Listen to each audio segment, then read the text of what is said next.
ህዝብ በፖለቲካ ቁማር እየታመሰ ምጡቅ ሀሳቦች እያመለጡ ወርቃማ ዕድሎች እየባከኑ ነው። በዚህ ጥንቅር በኢትዮጵያ ንጹሃን ዜጎች የፖለቲካ መጫወቻ የሆኑበትን ጊዜና ቦታ እየጠቀስን እንዲሁም መንግስትና ተቃዋሚ ኃይሎች በጠረጴዛ ዙሪያ መነጋገር ተስኗቸው በንጹሃን ላይ ያመጡትን መከራ በማሳያ አስደግፈን በመተንተን በስተመጨረሻም አቅጣጫ በመጠቆም የዕለቱን መረጃ እንጨርሳለን። ቻናሉ አዲስ ስለሆነ ሰብስክራይብ እና ላይክ እንድታድርጉ እንጠይቃችኋለን።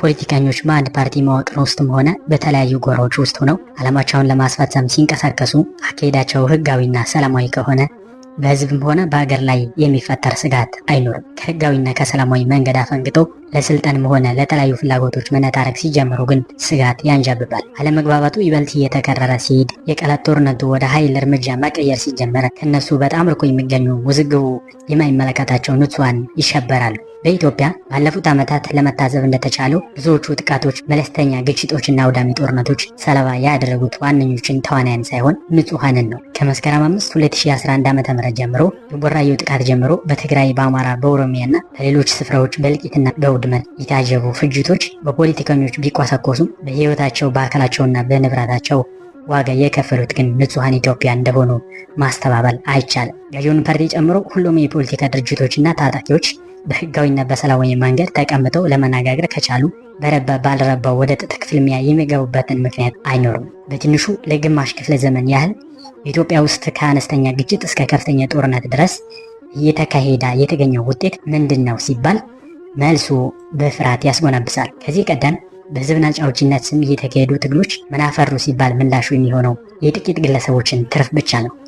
ሌላው ቀርቶ ከኢትዮጵያ ቅኝ ገዢነት ነፃ ወጣሁ የምትለው ኤርትራ በአንድ አምባገነን ግለሰብ ከመመራትና ከጦረኝነት አባዜ መውጣት የተሳናት አገር ሁና ትገኛለች። በኢትዮጵያም በተለያዩ ጊዜ በየአካባቢው በህዝብ ስም የሚካሄዱ የትጥቅ ትግሎች ለህዝቡ እፎይታ አላስገኙላትም። ፖለቲከኞች በህዝብ ስም ይነግዳሉ እንጂ ጠብ የሚልላት ነገር ሲያመጡ አልታዩም።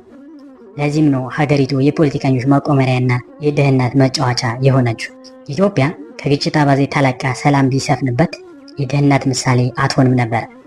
ለምሳሌ በቅርቡ የአሜሪካ ፕሬዝዳንት ዶናልድ ትራምፕ የአሜሪካ ዓለም አቀፍ ተራድኦ ድርጅት ወይንም ዩኤስአይዲ እርዳታ ለ3 ወራት እንዲቋረጥ ማዘዛቸው ይታወሳል።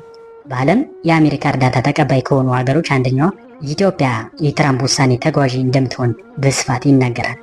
የሌሎች ለጋሾች እርዳታ ድንገት ቢቋረጥ የከፋ ችግር እንደሚከሰት የታወቀ ነው። ለምሳሌ ከ20 ሚሊዮን በላይ ህዝብ በየዓመቱ ለአስቸኳይ ጊዜ የምግብ እርዳታ ጥገኛ የሆነበት ኢትዮጵያ 8 ሚሊዮን ያህል ዜጎች የሴፍቲኔት ፕሮግራም ምግብ ወይም ገንዘብ ድጋፍ ጠባቂ ናቸው። የኢትዮጵያ ፖለቲከኞች እስካሁን ያመለጡ መልካም ዕድሎች ቆጭቷቸው ለዘለቄታዊ ሰላም መስፈን ቢሰሩ ኑሮ የኢትዮጵያ ህዝብ የብአዴን እርጥባን ጠባቂ አይሆንም ነበር። ባለመታደል ግን ፖለቲከኞች ከስልጣናቸው በላይ ህዝብ ማየት ተስኗቸው ድህነት ተንሰራፍቷል። በትግራይ ክልል ውስጥ እየተስተዋለ ያለው አደገኛ ሁኔታ መሪ ድርጅት በሚባለው ህወሓት ውስጥ ያሉ ፖለቲከኞችን ባህሪ ያሳያል። በቅርቡ 50ኛ ዓመት ክብረ በዓሉን የዘከረው ህወሓት ለሁለት ተከፍሎ ሲወዘገብ በህዝብ ስም እየቆመረ መሆኑ ነው። ለብዙዎች እንቆቅልሽ የሚሆነው ለስልጣን ካልሆነ በስተቀር ለሁለት ዓመታት የተካሄደው አውዳሚ ጦርነት ያደረሰው እልቂትና ውድመት ተረስቶ ለሌላ ዙር ፍጅት የሚያንደራድር የጥፋት መንገድ ውስጥ የሚያስገባ ምንም አይነት ምክንያት አይኖርም ነበር። የፕሪቶሪያን ስምምነት ተገን በማድረግ ውስጥ ለውስጥ ሲደረግ የነበረው መቋሰል አደባባይ መውጣት ሲጀመር ሁሉም ምክንያቶች ለህዝብ በመቆርቆር ስም ይደርደሩ እንጂ ዋነኛ ድብቅ አጀንዳቸው የስልጣን ጥም እንደሆነ ከማንም የሚሰወር ምስጢር አይደለም። በህዝብ ስም ማደናገር ጊዜው ያለፈበት ፋሽን እንደሆነ በተደጋጋሚ ቢናገርም ጦረኛ ፖለቲከኞች ግን የሚሰሙ አይመስሉም። የጥም ፍጪው ዱቄቱን አምጪው እንደሚባለው በህዝብ ደምና ስቃይ ዓላማን ለማስፈጸም ጣጥቀው ተነስተዋል። በተመሳሳይ ከትግራይ ክልል ወቅታዊ ሁኔታ ሲወጣም በሌሎች አካባቢዎች የሚካሄዱ ግጭቶችም ሆኑ ሌሎች ድርጊቶች ለህዝብ ከሚኖራቸው ጥቅም ይልቅ በየዕለቱ በኑሮውና በህይወቱ ላይ ይዘውት የሚመጡት መከራና መከራ ብቻ ነው። በአማራም ሆነ በኦሮሚያ የሚካሄዱ በትጥቅ የሚደገፉ ጥንቅንቆች መቋሚያ በማጣታቸው የዜጎች በሰላም የመንቀሳቀስ፣ የመስራት፣ በህይወት የመኖርና ሀብት የመፍራት መብቶች ተገድበዋል። በተለያዩ አካባቢዎች በታጣቂዎች የሚታገቱ ሰዎች ቁጥር ከጊዜ ወደ ጊዜ እየበዛ ሲሆን ታጋቾችን ለማስለቀቅ የሚጠየቀው ገንዘብ መጠን ለብዙዎች የሚቻል ባለመሆኑ ዜጎች እንደወጡ እየቀሩ እንደሆነ ይታወቃል። በየቦታው ተቆጣጣሪ የሌላቸው ግለሰቦች ዜጎችን በየኬላው እያስቆሙ በግዳጅ የሚቀበሉት ክፍያ በኑሮ ውድነቱ ላይ ተጨማሪ ራስ ምታት እየሆነ ነው። ከነዚህ ሁሉ ዳባዎች በስተጀርባ የሚገኙ ፖለቲከኞች ምንም እንዳልተፈጠረ ፍላጎታቸውን እያሟሉ አገርን መቃመት ይከተሉ። በእነሱ የፖለቲካ ቁማር እየተጓዳ ያለው ህዝብ እንደሆነ ግን አልተረዱም፣ ወይ ደግሞ ተረድቶ ምንም አልጨነቃቸውም። በዚህ በሰለጠነ ዘመን ልዩነትን ይዞ በክብ ጠረጴዛ ዙሪያ ተቀምጦ መነጋገር አለመቻል በጣም ያስደነግጣል። ከፖለቲካ ስልጣን በላይ ለህዝብና ለሀገር ክብር መስጠት ያስፈልጋል። በተለይ የስልጣን ሉዓላዊ ባለቤት እንደሆነ የሚታመነው ህዝብ ሊከበር ይገባል። በህዝብ ስም እየማሉ መልሶ መንገላታት፣ ህይወቱን ለአደጋ ማድረግ፣ ኑሮውን ሲኦል ማድረግ፣ ሰብአዊ ክብሩን ማዋረድ፣ በአድሎና በመድሎ ማስማረር፣ ግጭት እየቀሰቀሱ ህይወቱን ማሰጣት፣ አካላዊና ስነ ልቦናዊ ጉዳት ማድረስ፣ ንብረቱን ማውደምና ተስፋውን መንጠቅ የሚወገዝ ድርጊት ነው። ፖለቲከኞች ስልጡን ሆነው በራቸውን ዘግተው በህጋዊና በሰላማዊ መንገድ መነጋገር መቻል አለባቸው። በህዝብ ስም እየማላችሁ አገሩን ሲኦል አታድርጉበት። ለልዩነቶቻችሁ ለዘመናት አብሮ የኖረን ህዝብ በብሔርና በእምነት እየከፋፈላችሁ ለማባላት ከምትሽቀዳደሙ ለዘመኑ የሚመጥን ሀሳብ ይዛችሁ ቅረቡ። እናንተ ማደግዙ፣ በፖለቲካዊ ቁማራችሁ ህዝቡ አይታመስ።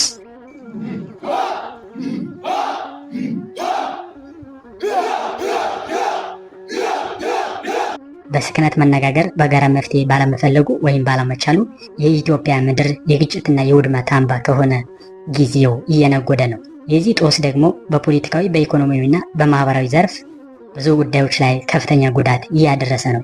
ለምሳሌ ጉዳዩ አዲስ ባይሆንም በተለያዩ አካባቢዎች ባለው የጸጥታ ችግር ምክንያት ከ7.2 ሚሊዮን ተማሪዎች ወደ ትምህርት ገበታቸው አለመመለሳቸውን የትምህርት ሚኒስትሩ ከአማራ ክልል ርዕሰ መዲና ባህር ዳር መናገራቸው ሰሞኑን ተዘግቧል። ግጭቶች የህፃናትና የወጣቶች አእምሮ በመመረዝ የወደፊት ዕድላቸውን የሚያሰናክሉ በመሆናቸው በአስቸኳይ መፍትሄ ሊሰጣቸው እንደሚገባ በአጽንኦት ማሳሰባቸው ተገልጿል። በተጨማሪም የአማራ ክልል ርዕሰ መስተዳድር በክልሉ በጸጥታ ችግር ምክንያት በዘንድሮ የትምህርት ዘመን 7 ሚሊዮን ተማሪዎችን መዝግቦ ለማስተማር ቢታቀድም የተመዘገቡት 2.8 ሚሊዮን ብቻ መሆናቸውን መናገራቸው በዘገባው ተከቷል። በተለያዩ ወገኖች ከዚህ ቀደም ሲል ጀምሮ ሲናገር የነበረው በትምህርት ዘርፍ ላይ እያደረሰ ያለው ጉዳት በአገር መጻኢ ዕድል ላይ ሊፈጥረው የሚችለው ጫና ትኩረት በማጠጡ አስደንጋጭና አሳፋሪ ነው።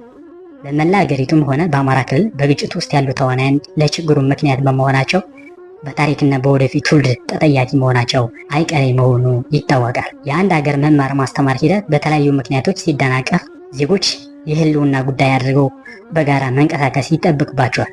ችግሩ ግጭት የሚካሄድባቸው አካባቢዎች ብቻ ሳይሆን የሁሉም እንደሆነ ተደርጎ በጋራ ለመረባረብ ዝግጅት ያስፈልጋል። ኢትዮጵያ ውስጥ በመንግስትና በተቀናቃኝ ኃይሎች መካከል በሚካሄዱ ውጊያዎች ምክንያት ትምህርት አንደኛው ሰለባ ሲሆን በነጋው ሀገር ተረካቢ ትውልድ ህይወት ላይ የማይሻር ጠባሳ ሊፈጥር ስለሚችል ግጭቶች እንዲቆሙ ከመቼውም ጊዜ በላይ መነጋገር የግድ መሆን አለበት። የትምህርት ጉዳይ ሁሉንም ኢትዮጵያውያን ማስጨነቅ አለበት። ከትምህርት ገበታ ውጭ የሆኑ ወጣቶችና ህፃናት በፍጥነት መታደግ የሚቻለው ማዶ ለማዶ ሆኖ ጣት በመቀሳሰር ወይም ደግሞ አንዱ ሌላውን ተጠያቂ በማድረግ ሳይሆን ትምህርት እንዲጀመር ተግባራዊ እርምጃ በመውሰድ መሆን አለበት። አሁን ያለው ተስፋ አስቆራጭ ሁኔታ በፍጥነት መቀየር አለበት። ሌላኛው ከፍተኛ ትኩረት የሚሻ ጉዳይ የዜጎች ኑሮ ነው። በአሁኑ ጊዜ ለፍጆታ የሚውሉ ምግቦችና ሌሎችም ሸቀጦች ዋጋ በጣም ጥቂት ከሚባሉት በስተቀር ለአብዛኛው ህዝብ ፈጽሞ ከአቅም በላይ እንደሆነ ማንም የሚረዳው ሀቅ ነው። የዋጋ ንረት ማለት በቀላሉ ሲገለጽ ትናንት አንድ ሰው በ100 ብር የሚገዛው ዕቃ ዛሬ በ1000 ብር እንዲገዛው ሲቀርብለት ነው። ይህ ሰው ወይም ሸማች ለአንድ ዕቃ እስከ 10 እጥፍ ተጨማሪ ዋጋ ሲጠየቅ ከአቅሙ በላይ የሆነ የዋጋ ንረት ገጥሞታል ማለት ነው። እዚህ ላይ ጥንቃቄ የሚያስፈልገው ለምን የዋጋ ጭማሪ ተደረገ ሳይሆን ለዋጋ ጭማሪው ተመጣጣኝ የሆነ ክፍያ አለመኖሩና በምርቶች አቅርቦት ላይ የሚታየው ማስተጓጎል ነው። ለዚህ ችግር ዋነኛ ምክንያቱ በተለያዩ አካባቢዎች የሚካሄዱ ግጭቶች ለማረስ የተለያዩ ምርቶችን ለማምረት የተመረቱትንም አውጥቶ ወደ ገበያ ለማቅረብ አለመቻሉ ነው። ሰላም ሲጠፋ ውጤቱ ይህ ነው። እንደሚታወቀው ለዓለም የምግብና የነዳጅ ዋጋ መጨመር ዋነኛ ምክንያት ተብሎ የሚጠቀሰው የሩሲያና የዩክሬን ጦርነት ዶናልድ ትራምፕ በሚመሩት የአሜሪካ መንግስት እልባት እንዲያገኝ በሳውዲ አረቢያ ተከታታይ ውይይቶች እየተደረጉ ነው። የበርካታ ሀገሮች እጅና ፍላጎት ያለበት ጦርነት በአሜሪካ አማካኝነት እንዲቆም ጥረት ሲደረግ ትናንት ለጦርነቱ ከ500 ቢሊዮን ዶላር በላይ ወጪ ማድረጉ የሚናገርላት አሜሪካ በሌላ ጥቅም ፍላጎት መካሳቷ ለሌሎችም ትምህርት መሆን አለበት። ኢትዮጵያ ከአንደኛው ወደ ሌላኛው አውዳሚ ጦርነት የምትመላለስበት ምክንያት ተገቶ በሰላም ጎዳና ለሁሉም ወገኖች ትርፍ የሚገኝበት ጉዳይ ላይ ቢተኮር ተብሎ መታሰብ አለበት። አሸናፊና ተሸናፊ በሌለበት ውጊያ ነገ ሌሎች ጥቅማቸውን ለማስከበር መጥተው እስኪያሸማግሉ ድረስ መጠበቅ ለማንም አይጠቅም። ሁሉም ተቀናቃኝ ኃይሎች ራሳቸውን ከሀገር ህልውና በታች አድርገው ለመነጋገር